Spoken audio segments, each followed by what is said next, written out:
soir, je voudrais vous entretenir sur la vue de la foi. Je ne sais pas si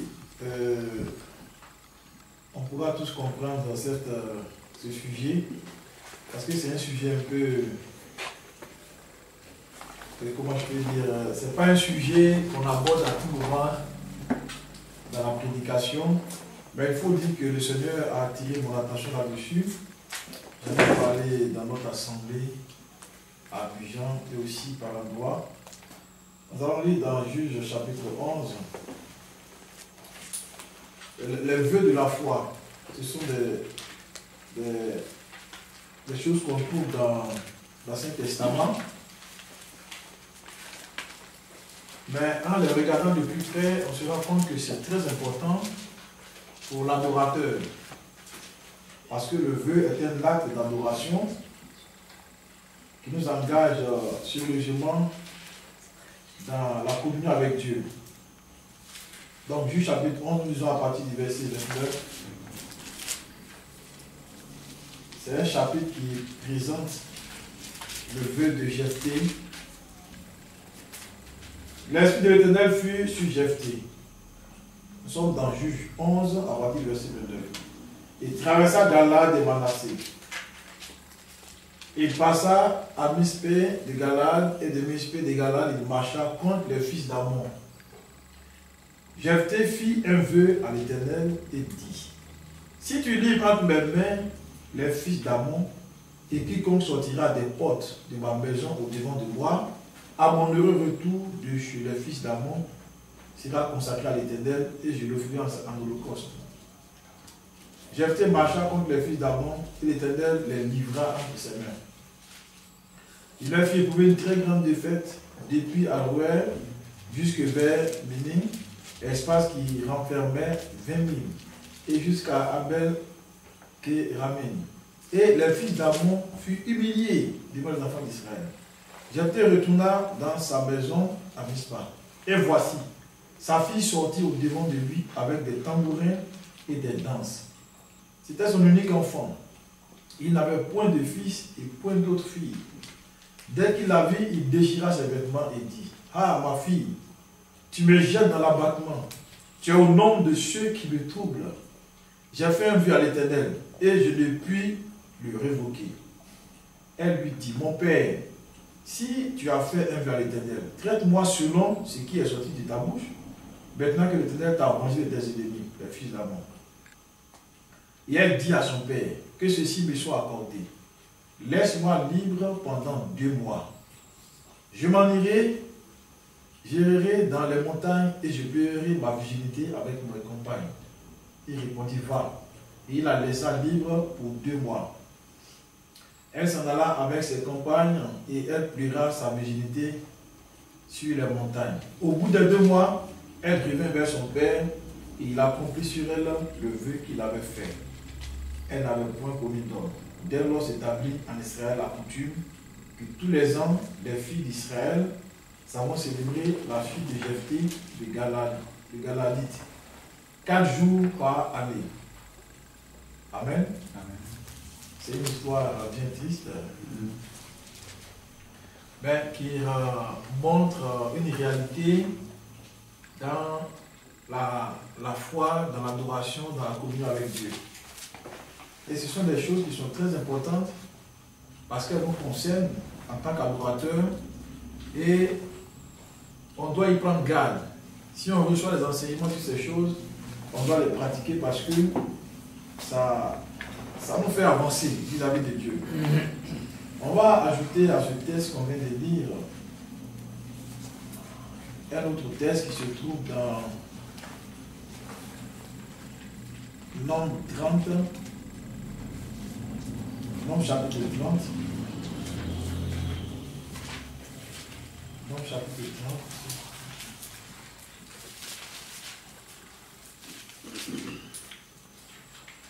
À partir du verset. Moïse dit aux enfants d'Israël tout ce que l'Éternel lui avait ordonné. Moïse parla aux chefs des tribus des enfants d'Israël et dit: voici ce que ordonne l'Éternel. Lorsqu'un homme fera un vœu à l'Éternel ou un serment, pour se lier par un engagement. Il ne violera point sa parole, il agira selon tout ce qui est sorti de sa bouche. Je voudrais aussi qu'on puisse ajouter Nombre 6. On vient de lire Nombre 30, les 2 premiers versets. On va ajouter Nombre chapitre 6, les premiers versets. Nombre chapitre 6, les premiers versets. L'Éternel parla à Moïse et dit, parle aux enfants d'Israël et tu leur diras, lorsqu'un homme ou une femme se séparera des autres en faisant vœu de Naziréa pour se consacrer à l'Éternel, il s'abstiendra de vin et de boissons enivrants. Il ne boira ni vinaigre, ni avec du vin, ni vinaigre fait avec une boisson enivrante. Il ne boira aucune liqueur tirée des raisins. Et il ne mangera point de raisins frais, ni de raisins secs. Pendant tout le temps de son naziréat, il ne mangera rien de ce qui provient de la vigne depuis les pépins jusqu'à la peau du raisin. Pendant tout le temps de son naziréat, le rasoir ne passera point sur sa tête, jusqu'à l'accomplissement des jours pour lesquels il s'est consacré à l'Éternel. Il sera saint et il laissera croître librement ses cheveux. Maintenant, dans Actes chapitre 18, le verset 18, on verra que l'apôtre Paul a fait un vœu là-bas. C'est relaté dans Actes 18, à partir du verset 18. Quand on regarde de plus près, on se comprend que c'est un vœu de Naziréa. On le lit rapidement. Verset 18 de Actes 18. Paul resta encore assez longtemps à Corinthe. Ensuite, il prit congé des frères et s'embarqua pour la Syrie avec Priscilla et Aquilas, après s'être fait raser la tête à Saint-Chéry, car il avait fait un vœu. Le vœu qu'il avait fait, c'était le vœu de Naziréa. Quand on fait ce vœu, on ne se coiffe pas jusqu'à ce que le temps qu'on a résolu soit achevé. Et quand c'est fini, qu'on se rase et qu'on revient à l'entretien des cheveux. Amen. Alors, frère, comme je l'ai dit, je voudrais parler des vœux de la foi. Parce que c'est très important. Souvent, quand on parle des vœux, on regarde beaucoup l'Ancien Testament et on a l'impression que ce n'est plus d'actualité.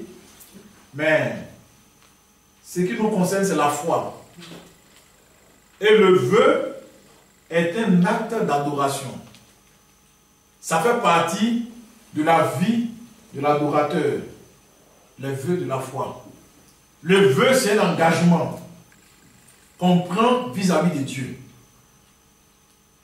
Et dans les temps où nous sommes, à cause de l'esprit de légèreté qui est dans le monde, à cause de l'esprit de la tiédeur, de l'assoupissement, du sommeil, à cause de cet esprit de paresse qui est dans l'église, qui est dans le milieu des chrétiens, qui anime les chrétiens, il est important pour nous que par moment, vis-à-vis de Dieu, on prenne des engagements, qu'on fasse des vœux de consécration, des vœux de foi, des vœux d'adoration. Parce que le vœu est un engagement. C'est aussi une promesse. Très souvent, nous les chrétiens, nous avons dit à Dieu de nous faire ceci, de nous faire cela. Nous avons demandé à Dieu à chaque fois.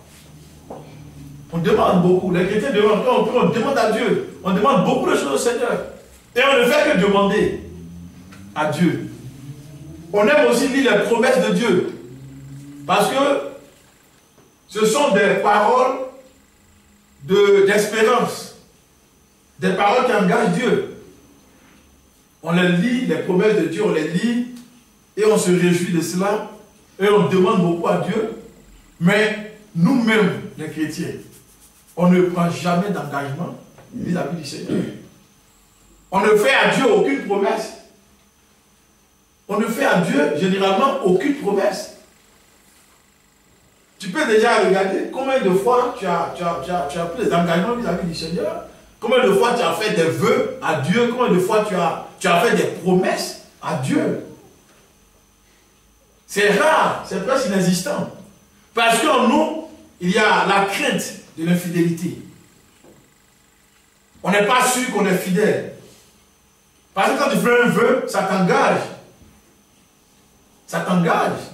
Et ça te contraint un peu à la fidélité. Ça te lie, ça t'engage.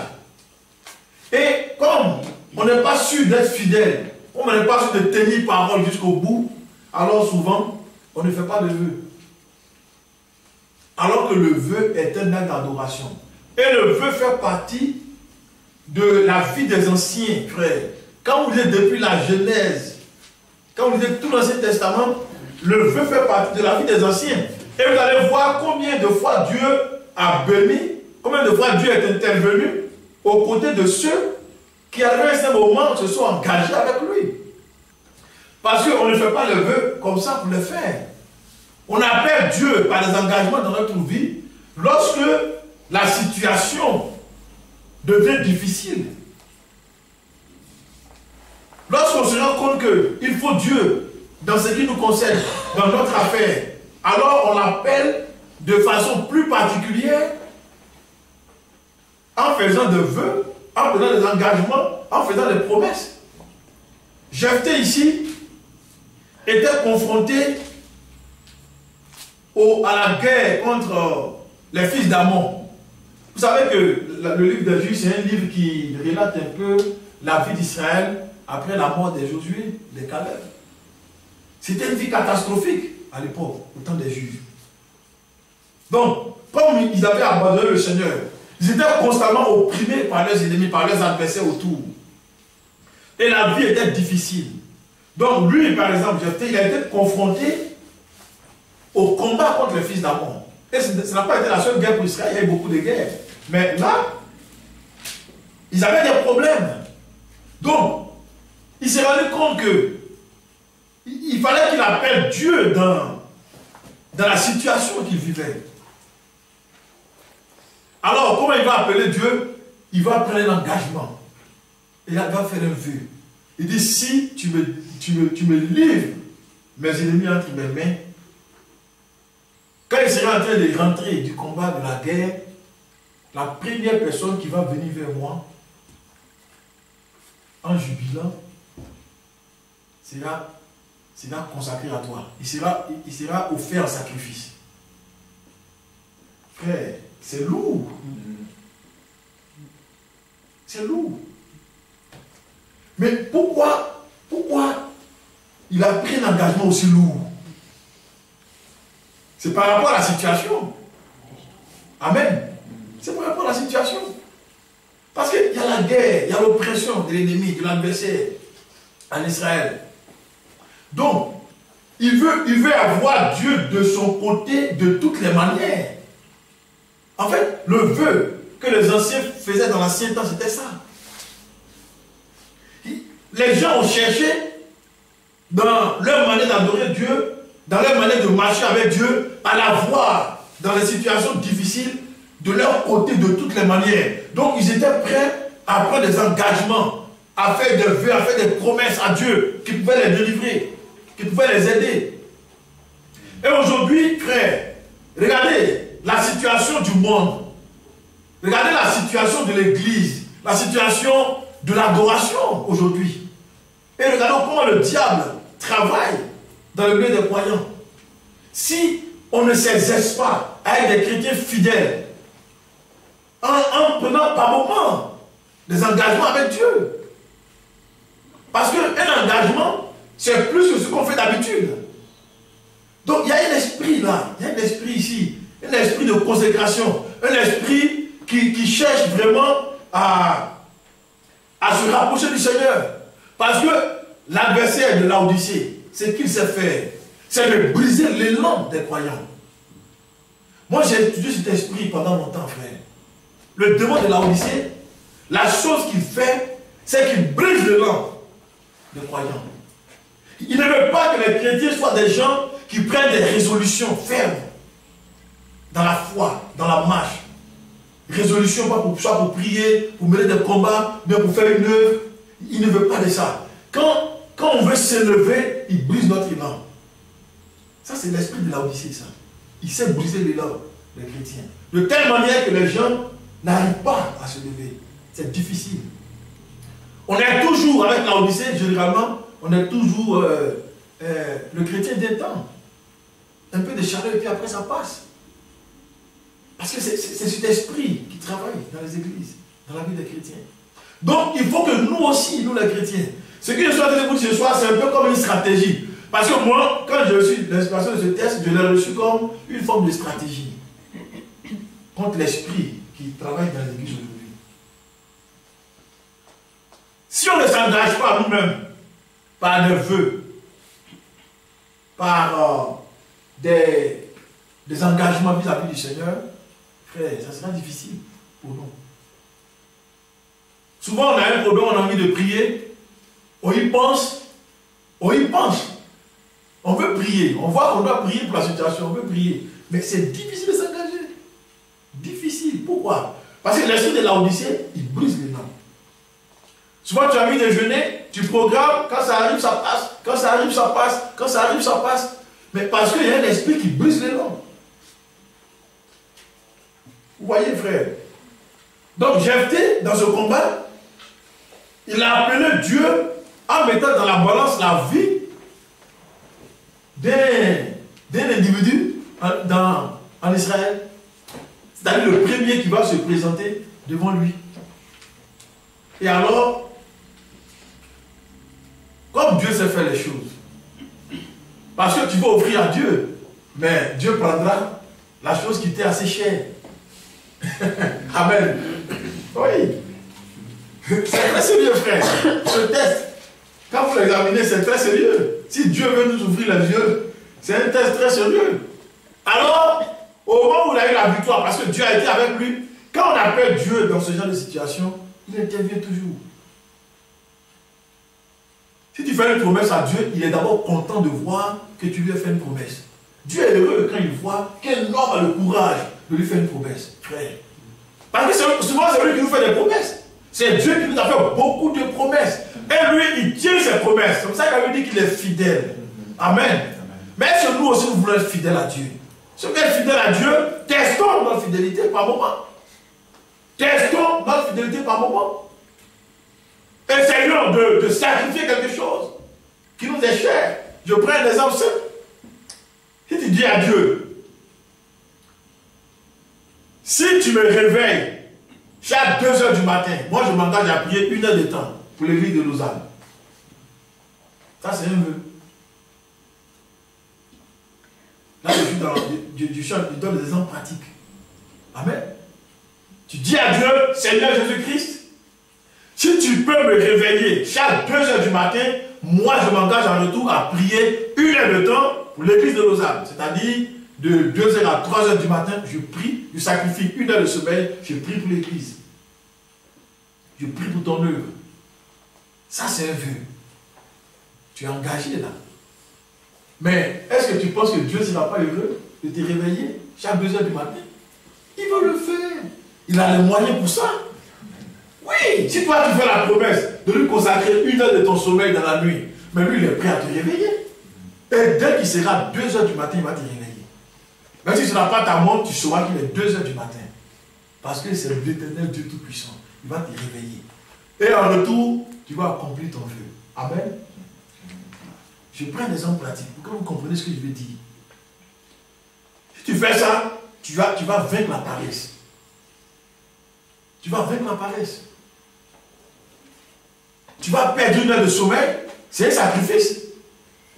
Parce que derrière chaque vœu, derrière chaque promesse, derrière chaque engagement vis-à-vis de Dieu, il y a un sacrifice à faire. Et les anciens faisaient ça. Parce que les anciens connaissaient le Seigneur. Ils savaient que Dieu, il y avait toujours une manière de l'approcher. Il y avait une manière d'entrer dans le sein de Dieu. Une manière d'attirer son attention vers nous, de capter son attention. Et Dieu aime ce genre de choses-là. Il y a beaucoup d'exemples dans la Bible. Donc Jephthé,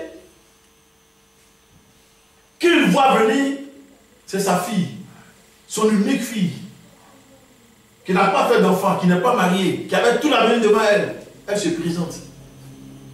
Quand il a vu, il a déchiré ses vêtements. Parce qu'il savait que dans tous les cas, il devait la sacrifier. La déchirer ses vêtements. Il n'a pas renoncé au vœu. Parce que la loi dit, le vœu c'est une prescription de la loi. Et Dieu a prescrit le vœu pour amener les adorateurs à s'approcher de lui, à prendre vis-à-vis de lui des engagements, à lui faire des promesses. C'est pour ça que Dieu a prescrit le vœu. Sinon, Dieu ne pourrait pas le faire, mais il a prescrit le vœu parce qu'il a ouvert la porte à tous les adorateurs de lui faire des promesses, de lui faire des propositions.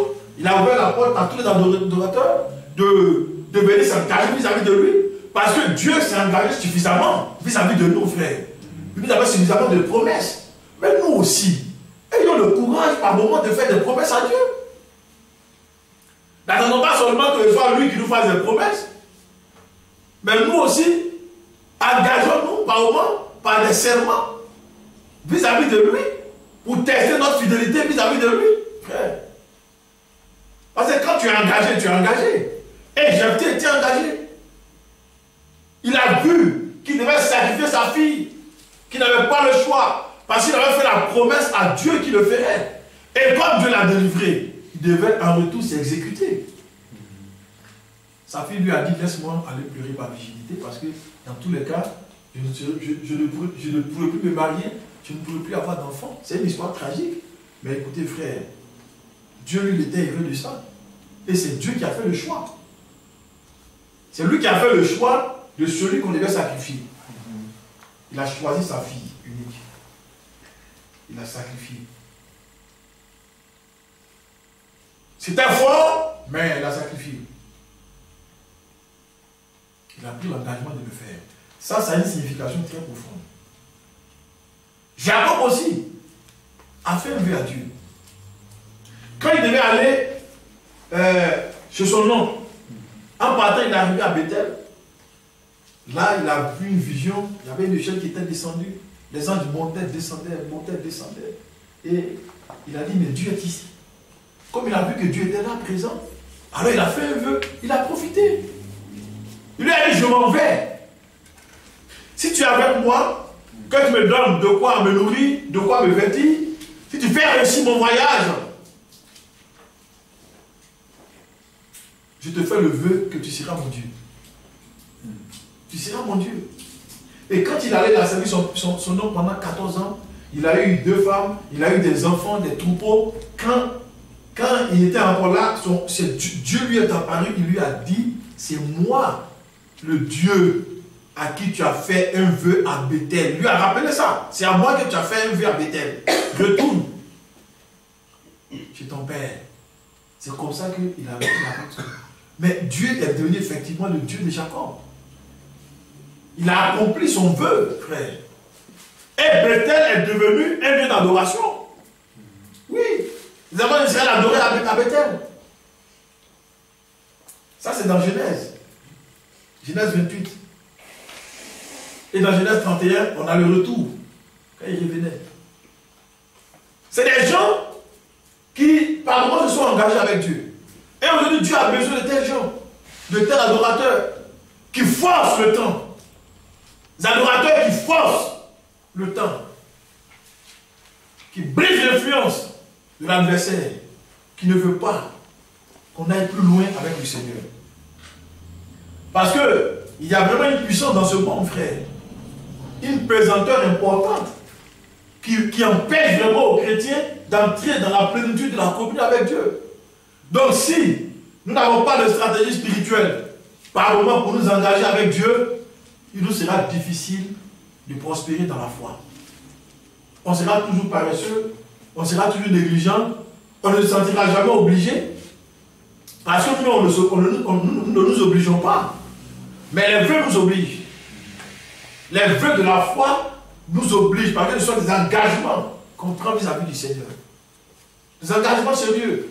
Des engagements qui mettent à l'épreuve notre fidélité vis-à-vis du Seigneur. On a aussi Anne, qui a fait un vœu à Dieu. Elle n'enfantait pas. Anne ne faisait pas d'enfant. Elle a prié, l'enfant ne venait pas. À la fin, elle a reçu l'inspiration qu'il lui fallait faire un vœu. Et elle a dit à Dieu, dans tous les cas, il me donne cet enfant, il ne sera pas à moi. Je vais le consacrer à toi. Donne-moi un fils, je vais le consacrer à toi. Dieu a dit, ça m'intéresse. Amen. Ça m'intéresse. Parce que tu prends l'engagement de porter dans ton sein un prophète pour moi. Ça m'intéresse. Parce que dans le vœu aussi, Dieu cherche son intérêt. Amen. Dieu a des intérêts à prendre avec nous. Et elle a conçu, effectivement, elle a fait Samuel. Et quand elle a fait Samuel, très tôt, elle l'a déposé chez le sacrificateur. Parce que c'était ce qui avait été dit. Le vœu, c'est un contrat. Amen. Voilà. C'est un contrat. Elle a donné l'enfant au Seigneur. Et le Seigneur a pris l'enfant. Et Samuel est devenu un prophète en Israël. Et dans le registre des vœux, il y a des vœux fréquents en Israël. C'était le vœu de Naziréa. C'était le vœu de consécration. Et quand nous lisons dans Nombre chapitre 6, le Seigneur dit, lorsqu'un homme ou une femme se séparera des autres en faisant vœu de Naziréa pour se consacrer à l'Éternel. Vous voyez, c'est un vœu dans lequel les gens s'isolent en Israël. Ils sortent du lot, ils s'isolent, ils se mettent à l'écart. Ça peut être peut-être pour 3 mois, ou bien pour 6 mois, ou bien pour 1 an. Ils s'isolent. Et le signe extérieur qui sont dans un temps de consécration, c'est qu'ils laissent pousser leurs cheveux. Et ils se mettent à part. Ils se mettent dans l'abstrait. Ils sont astreints, il y a des choses qu'ils ne mangent pas, il y a beaucoup de choses qu'ils ne font pas. Il faut un peu de vide autour d'eux pour avoir du temps devant le Seigneur. Les enfants d'Israël faisaient ça. C'est la vie de Naziréa. Vous voyez, frère, ils s'obligeaient. Ils le faisaient pour s'obliger. Parce que par moment, nous avons besoin de nous obliger. Un adorateur, c'est quelqu'un qui, par moment, s'oblige. Prend des résolutions, des engagements vis-à-vis de Dieu. Du Dieu qu'il sait, qu'il adore. Pour avoir plus de temps, pour se consacrer, pour s'humilier. Dans une vraie communion. Et ça, les enfants d'Israël le faisaient. Ils se mettaient à l'écart. Et l'apôtre Paul, bien qu'il ait reçu le Christ, le faisait encore. Il pratiquait le Naziréa parce que c'était une bonne chose dans la loi. Il ne l'a pas aboli à son niveau. Paul laissait pousser ses cheveux, il prenait du temps, faisait des vœux Naziréa pour prier. Pour celui qui a reçu le Christ, s'il fait le Naziréa, ce sera pourquoi? C'était pour prier, pour jeûner. Oui, pour avoir du temps devant le Seigneur. Et pour montrer qu'un juif peut adorer Jésus-Christ. Même avec certains rites de Moïse. Comme le vœu Naziréen. Vous voyez, frère. Nous avons besoin par moment de nous obliger avec le Seigneur. Ce que je dis, je pense que vous allez comprendre. On a besoin par moment de s'obliger avec le Seigneur. Parce que l'esprit qui est dans le monde, c'est un esprit qui veut nous rappeler totalement pour qu'on n'ait pas de temps pour le Seigneur. Qu'on n'ait pas de temps pour le Seigneur. Qu'on n'ait pas de temps à consacrer à Dieu. Mais dans la Bible, il y a des stratégies pour nous obliger. Si tu es fidèle, ou bien si tu veux tester ta fidélité vis-à-vis de Dieu, il faut souvent prendre vis-à-vis de lui des engagements. Tu sauras alors si tu es un chrétien fidèle ou pas. Tu pourras éprouver, tester ta fidélité. La fidélité, ce n'est pas des bouts des lèvres. Ce n'est pas des paroles qu'on peut dire comme ça à la volée. Mais essayons par moment de nous obliger vis-à-vis du Seigneur. On verra alors si on est fidèle ou pas. Il y a beaucoup d'exemples de vœux. Et les vœux les plus importants, ce sont les vœux qui traitent notre vie intérieure. Des vœux de consécration. Nous sommes des Naziréens. Il y a des gens qui sont appelés vraiment à se mettre à l'écart, à part, dans le monde, pour servir Dieu. C'est ce que nous sommes dans la réalité. Des Naziréens. Et depuis l'engagement du baptême, parce qu'elle avait dit que le baptême c'est un engagement. Depuis l'engagement du baptême. Ça commence là. Si nous avons vraiment pris un baptême sérieux, si on s'est engagé avec le Seigneur, ça commence là. Mais dans la marche de tous les jours, par moments, obligeons-nous. Ça va nous aider à nous approcher du Seigneur. Parce que celui qui fait un vœu à Dieu, il doit le tenir. Il doit le tenir. Celui qui fait un vœu à Dieu, il doit le tenir. Et souvent, les chrétiens ont peur de le faire parce qu'on n'arrive pas. On n'arrive pas, frère. On n'arrive pas à le tenir. On n'arrive pas à tenir les vœux. On ne peut pas s'engager vis-à-vis de Dieu parce qu'on n'est pas sûr qu'on peut être fidèle jusqu'au bout. Alors on est appelé à être fidèle. Oui, frère. On est appelé à être fidèle. Un chrétien est appelé à être fidèle, que ce soit dans le ministère, que ce soit dans la vie de sanctification, à tous les niveaux, nous sommes appelés à être fidèles. Et on ne peut pas être fidèle si on n'est pas rigoureux avec nous-mêmes. Si on n'est pas discipliné avec nous-mêmes, on ne peut pas être fidèle à Dieu. Pour qu'on soit fidèle à Dieu dans l'œuvre, dans le service, dans la foi, dans la communion, il faut qu'on soit rigoureux avec nous-mêmes. Vous trouvez souvent des chrétiens qui ont une vie désordonnée. Ils ne savent pas à quel moment ils prient. Ils ne savent pas à quel moment ils ne prient pas. Ils sont désordonnés. Une vie spirituelle désordonnée, désorganisée. Il n'y a pas de logique. Il n'y a pas de cohérence. Il n'y a pas de rigueur. Pourquoi? Parce qu'on ne se sent pas obligé. Même pour prendre part à un moment, enfin, à la prière ou bien à toutes sortes de services dans l'église. Souvent, on ne se sent pas obligé. On ne s'oblige pas non plus. Vous voyez? Mais Dieu nous appelle vraiment à la fidélité, à la rigueur vis-à-vis de l'adoration. Parce que nous sommes faits pour adorer le Seigneur. Notre credo, c'est l'adoration. Dieu nous a appelés à l'adoration. Et Dieu nous traite vraiment en voyant l'état de notre cœur, la disposition de notre cœur, de notre volonté. Qu'est-ce que nous voulons faire? Comment est-ce que nous voulons adorer le Seigneur? C'est tout ce que Dieu regarde. Et les anciens ont tellement bien compris ça qu'ils ont profité de ce que Dieu leur a prescrit, notamment le vœu. Est-ce qu'on peut faire une promesse à Dieu et la tenir, frère? Réfléchissons. Est-ce que là où tu es assis, tu peux faire une promesse à Dieu et la tenir? Si tu as des doutes, il faut essayer, tu verras. Si tu peux tenir la promesse. Amen. Amen. Oui. Moi, en tout cas, c'est une parole qui m'a été personnellement adressée. Donc, je vais en profiter. Je suis en train de prendre mes dispositions pour en profiter. Amen. Parce que c'est important, frère. Il faut tester sa fidélité par moment. Oui. Il faut souvent tester sa fidélité. Pour voir, est-ce que si je fais une promesse à Dieu, je peux la tenir? Mais si il y avait des difficultés, c'est qu'on n'est pas encore fidèle. Et il y a une autre histoire dans la Bible. C'est l'histoire d'Hérode qui a décapité Jean-Baptiste. Il a fait vœu à une petite fille. Et il s'est exécuté, frère. Une danseuse, la fille d'Hérodiade, sa femme, elle est venue danser. Elle a dansé, dansé, dansé. Il était content, il était dans la joie. Il lui a dit, bon, demande-moi tout ce que tu veux. Je te le donne. Même si c'est la moitié de mon royaume, je te le donne. Demande-moi ce que tu veux. Ça, c'est l'engagement. C'est un serment qu'il a fait là. La petite est allée réfléchir, elle est revenue, elle a dit, bon, je veux la tête de Jean-Baptiste. Je veux la tête de Jean-Baptiste. Regardez, un roi païen, mais qui tient tellement à sa parole. Il tient tellement à sa parole. Est-ce que vous comprenez? Un païen, un incrédule, un méchant.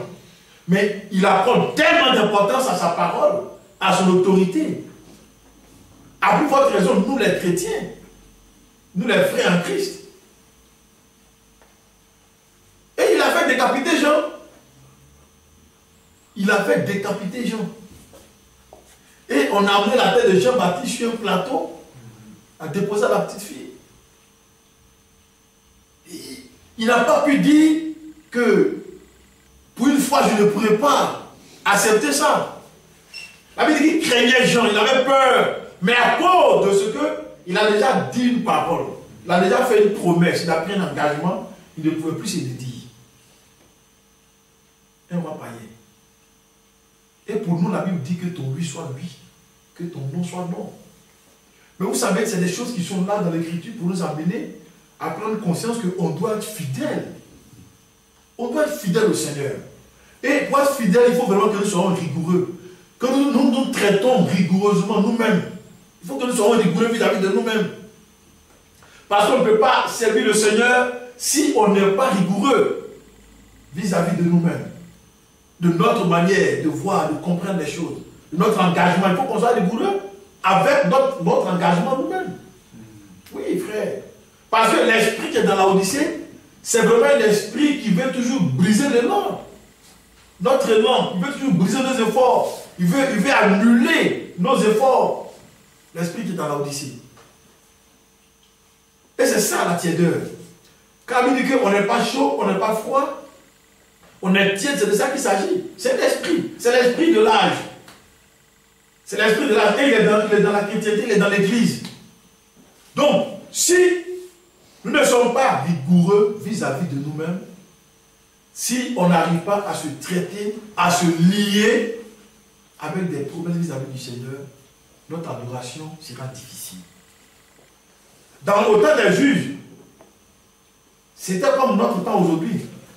C'était un temps où il y avait toujours des hauts et des bas. Il y a un moment où Israël a la victoire, un autre moment où ils sont massacrés, où ils sont dans la domination, dans la soumission. Ça a été comme ça, le livre de Juges. Donc, Jephthé, par exemple, il a voulu vraiment déposer dans la balance quelque chose d'assez lourd, qui appelle vraiment Dieu dans son affaire.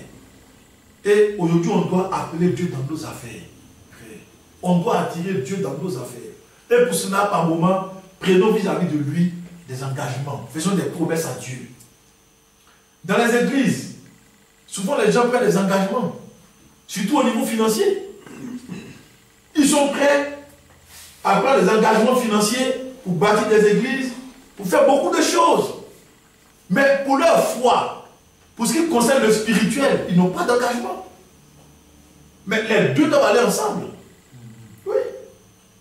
Les églises où les gens ne parlent que de l'argent, c'est le thème central. Et pour tout, ils vont faire des appels, il faut construire des grands temples, il faut amener de grands lieux de prière, il faut acheter des objets de valeur pour décorer le temple.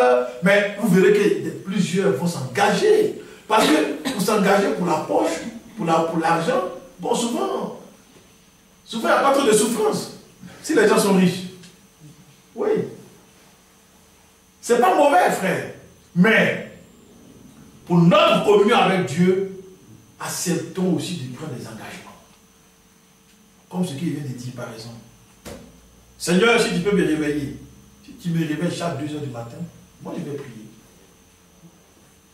Ça fait 1 heure de sommeil perdu. Quand il pense, c'est dur. Oui. Si tu extrais 1 heure de sommeil, il ne te reste pas beaucoup trop. Surtout que le matin, il faut aller au travail, il faut revenir le soir, on est fatigué. Ou bien, Seigneur, je te consacre 1 semaine de mes vacances. Voilà. Si je prends mes vacances, je te consacre 1 semaine dans la prière. Je vais rester tranquillement à la maison. Je ne vais pas dehors, je reste à la maison. J'ai 1 semaine avec toi dans la prière, dans la communion. C'est une promesse. Amen. Alors quand on a les vacances, il faut la tenir. Vous voyez? Parce que quand ça sort de nous, ça nous engage. Et en ce moment, on peut avoir des tentations. Mais comme on s'est engagé 1 semaine avec le Seigneur, on va tenir, frère. On va tenir. Je vais dire, vous voyez, de façon pratique, c'est de ça qu'il s'agit quand je parle de vœux et d'engagement. C'est de ça que je parle, de façon pratique. Il faut que ça sorte de nous. Que ça nous engage. Que ça fasse un lien.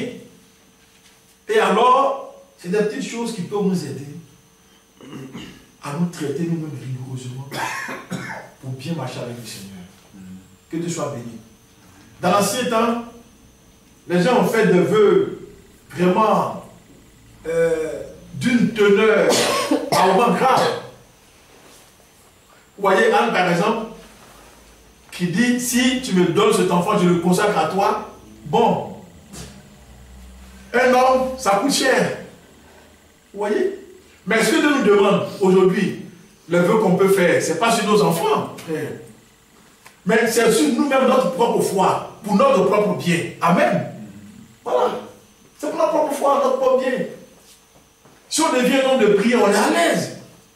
Si on devient une femme de prière, on est à l'aise. Si on trouve du temps devant Dieu pour jeûner, on est à l'aise. Tout effort spirituel que nous faisons ne fait que nous mettre à l'aise. Et le diable ne veut pas qu'on soit à l'aise. Donc il faut toujours briser notre élan. Toujours, il faut qu'il brise notre élan. Et cet esprit, vraiment, c'est lui qui allume dans l'église. Celui qui est silencieux, il verra cela. À chaque fois qu'on veut s'élever, il nous frappe dessus. Il nous frappe dessus pour qu'on ne puisse pas s'élever. Et nous, dans notre pays, on le ressent tellement. Parce qu'il y a beaucoup de demandes qui sont entrées chez nous pour troubler le pays, pour faire la guerre et tout ça. Il y a tellement d'esprit. Et c'est la manifestation des démons. Briser l'élan des chrétiens. Dès que tu veux t'élever, il brise ton élan. Tu veux prendre les initiatives, il brise ton élan. Tu l'as fait une fois, tu veux le refaire, non, il brise ton élan. C'est l'esprit de l'Odyssée. L'esprit de la terreur. Il veut toujours nous ramener en arrière. Qu'on ne soit pas chaud, qu'on ne soit pas froid. Mais on peut demeurer chaud, frère. Oui. Si on s'oblige, si on se traite durement, on peut devenir chaud. Faisons des vœux de Naziria par moment dans notre vie. Ayons un calendrier à part. Un calendrier qui est spirituel. Qui n'a rien à voir avec notre calendrier de travail ou bien le calendrier des hommes. Mais ayons nous-mêmes, pour nous-mêmes, notre calendrier à part. Un calendrier que nous suivons pour nos activités spirituelles personnelles. Qui nous engage. Il faut que ça nous engage, il faut que ça nous oblige, frère. Si on ne le fait pas, il nous sera difficile d'avancer. Que Dieu soit béni. Donc je voudrais vraiment ce soir nous donner cette parole d'exhortation pour nous encourager à revenir aux anciennes pratiques, qui sont vraiment des pratiques spirituelles, qui ont engagé les anciens avant, dans l'ancien temps. Ça les a engagés. Il y a beaucoup qui ont fait des vœux, frère. J'ai parlé de Jacob, j'ai parlé de Anne, mais il y en a d'autres. Il y a beaucoup de gens qui ont fait des vœux. Et souvent des vœux sur les combats. À la guerre, David, par moment, il sortait. Il s'engageait avec Dieu par des vœux. Beaucoup se sont engagés avec le Seigneur. Et Dieu aime ça. Dieu ne veut pas seulement être celui dans nos rapports qui prend toujours des engagements vis-à-vis de nous. Mais il veut aussi que nous, on en prenne vis-à-vis de lui. Dieu aime ça. Que les hommes, les adorateurs prennent des engagements vis-à-vis de lui. Quand on prend l'engagement, lui, il est content. Et il fait sa part, toujours. Il fait sa part. Il fait sa part. Oui, lui, Dieu n'est pas limité. Dieu est tout puissant pour faire sa part à chaque fois. Oui, frère. Et quand il fait sa part, il s'attend que nous fassions notre part. Et comme on est engagé, on le fait. Alors il y a un gars, il dit, celui-là, il est fidèle. Quand il prend l'engagement, il le respecte.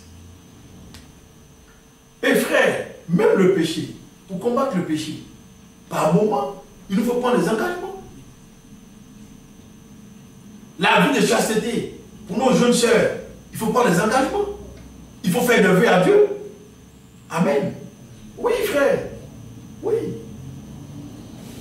Il y a des vœux de chasteté. Je ne parle pas des vœux de célibat. Paul a fait un vœu de célibat. Ça encore, c'était un vœu grave. Mais Paul a fait ça, pas pour lui. Il a fait ça pour l'Église. Il a fait ça pour l'œuvre de Dieu. Et il a dit ça dans les lettres aux frères. Est-ce que vous pensez que nous, on n'est pas libre de prendre une soeur en mariage, comme les autres l'ont fait, les Pierre et autres? On est libre. Mais, tellement il a vu le ministère, l'œuvre, tellement il a vu les souffrances qu'il avait dedans, tellement il a vu sa responsabilité, il a pesé les choses. Il a dit, moi je ne me marie pas. Il a fait un vœu de chasteté, un vœu de célibat, il dit qu'il ne se marie pas. C'est un vœu, ça ne s'impose pas. Comme on voit aujourd'hui, on impose au prêtre de ne pas se marier. Non. c'est quelque chose qui monte du cœur, c'est personnel. Donc, Paul a fait ces gens, il a posé ces gens d'actes. C'est des actes graves. Mais il a fait ça pour des soucis spirituels. Et il faut voir le souci spirituel, il faut voir l'objectif, pourquoi on le fait. Et c'est des choses, frères, qui sont, c'est réel. Ça fait partie de la vie, c'est des actes d'adoration. Ça fait partie de l'adoration de tous les jours. Et on ne doit pas les ignorer. C'est par là que Dieu voit si nous sommes fidèles ou pas. Mais si on ne les oblige pas par moment, qu'on veut rester comme ça, dans la légèreté, dans l'insouciance, il nous sera difficile d'avancer. L'église de Laodicée est une église à problème. Une église qui a trop de problèmes parce qu'il y a trop d'esprits qui sont dans l'âge de Laodicée, qui se manifestent. Et pour eux tous, ils ont un dénominateur commun. Il faut briser les noms des chrétiens. Que personne ne se lève. Dès que tu vas aller loin dans la communion avec le Seigneur, pas tes tables dessus. Soit il te presse au boulot, tu as un programme qui ne te permet pas, ou bien il te crée un souci quelque part, ou bien tu as des ennuis de tout genre. C'est des éléments qui sont brisés. Mais celui qui par moment prend des engagements, fait des promesses à Dieu, Dieu lui ouvre toujours des fenêtres. Amen. Oui, frère. Pour qu'on puisse avancer. Pour qu'on puisse avancer. C'est très important. Ce sont des stratégies. Moi, quand le Seigneur m'a donné cette parole, je l'ai reçue d'abord comme une stratégie personnelle. Elle est comme un enseignement que Dieu m'a donné pour mes combats spirituels. J'ai vu que par moment, il me faudra prendre des engagements vis-à-vis de Dieu. Il me faudra le faire avec l'évolution. Parce que, frère, si on ne le fait pas, on calcule beaucoup. On a peur. Souvent, on a peur de s'engager parce qu'on n'est pas sûr d'être fidèle. Mais il faut qu'on soit sûr qu'on est fidèle à Dieu. Oui, il faut qu'on soit sûr qu'on est fidèle à Dieu. Les apôtres l'ont fait. Paul a pris des engagements vis-à-vis de Dieu. Et vous avez vu comment Dieu l'a utilisé, comment il a accompli son service, comment il a fait l'œuvre de Dieu. Je pense que nous aussi, si nous acceptons par moment de nous obliger vis-à-vis du Seigneur, il va nous aider. Et il va nous conduire pour que nous puissions à chaque fois accomplir le vœu que nous avons fait. Il y a beaucoup d'exemples qu'on peut prendre par rapport au vœu. Mais aujourd'hui, pour nous, un vœu, ça se résume vraiment à notre communion avec Dieu. Il y a des chrétiens qui ont dit, Seigneur, si tu me donnes une maison, je la consacre à toi. C'est un vœu. Mais quand tu vas avoir une maison, il faut accepter de loger les serviteurs de Dieu. Parce que tu l'as consacré à Dieu, mais tu ne verras pas Jésus-Christ venir changer la noce, s'asseoir dans ta maison. C'est les frères et sœurs qui vont venir. Amen. C'est ça. C'est un lieu où par moment on va prier le Seigneur. Voilà. Il y a beaucoup de vœux. Il y a beaucoup de choses qu'on peut faire qui nous engagent avec Dieu, qui nous obligent et qui nous permettent vraiment d'avancer avec Dieu et aussi de prouver par moment notre fidélité. Que son nom soit béni. Je vais m'arrêter là. Je pense que c'est une courte exhortation. On s'est compris. Et chacun, selon qu'il est inspiré, selon qu'il est conduit par le Seigneur, saura comment par moment s'obliger vis-à-vis de Dieu pour travailler. Mais faisons-le beaucoup plus pour notre vie de prière. Ça, c'est un conseil que je vous donne. C'est très important. C'est très important. Faisons-le pour notre vie de prière.